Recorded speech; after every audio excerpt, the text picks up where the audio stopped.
Lue se kauppalappus. No paistijauhelihaa. Ei mitään paistijauhelihoja ostella, kuule. Tavallinen jauheliha riittää, se on kallista. Mä kuule ostan ihan minkälaista jauhelihaa mä ikinä haluan. Mä etä sulta kysele. Aha.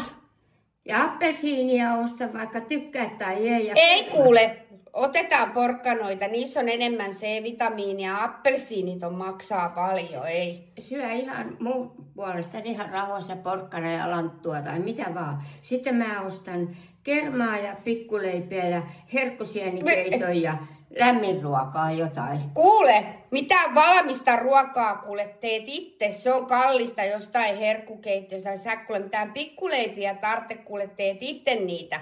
Tämähän on mennyt sun kanssa ihan mahdottomaksi. Sä tässä Kuule, mä en äiti, et sä voit tuhlata tommosta rataa kuule. Kaikki mun perintörahani menee.